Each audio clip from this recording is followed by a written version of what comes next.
While Team Fudan Warriors presenting the application of integrated leadership to tackle silver tsunami problem.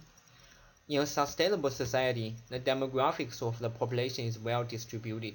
The retired population is low, which makes the dependency ratio also quite low. This is covered with smooth functioning of other stakeholders mentioned here leads to a healthy economy.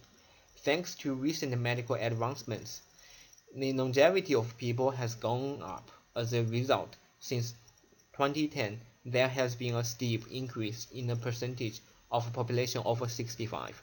The economists have rightly called this phenomenon of silver tsunami as a demographic time bomb.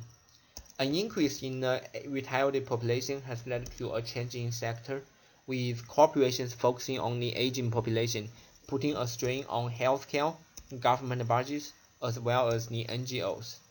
High dependency ratio puts more pressure on productive workforce, which has resulted in lower birth rate.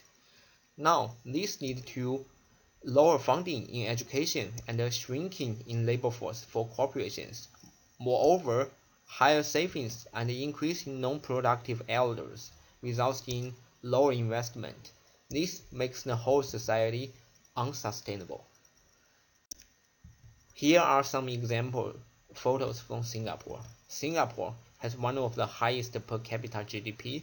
However, it has thousands of old people who wake up at 8 a.m. in the morning working on connecting cardboards every day. Since Singapore's demographic structure has been changed gradually, the production development will be unsustainable. There are various things a government can do to manage the elderly. First, they can increase tax, which puts more pressure on the productive workforce.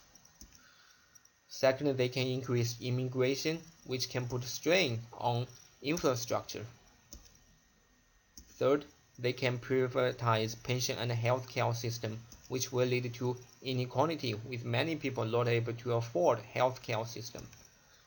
Fourth, they can increase retirement age, which is by far the best solution.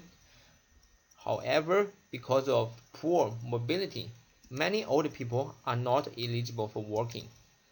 Most of the old people with good mobility don't have the right skills, or their skills have become obsolete with the technology changing rapidly. For the rest of them, corporates are reluctant to hire them back because of a high risk of cognitive impairment. So these factors have led the government's current solution not taking off. As shown in the graph, the gap between life expectancy and the retirement age has increased over the last century and is expected to widen further till 2030. We propose to solve the widening gap by increasing the retirement age using integrated leadership. We propose an integrated leadership team which comprises of stakeholders who are also shareholders. These stakeholders come together to create resources for mobility, such as avenues for active lifestyle.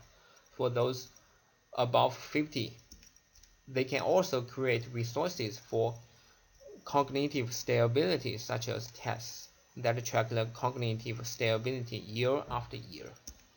They can also create resources to make older people relevant by providing them opportunities to retrain them in new skills and new technologies.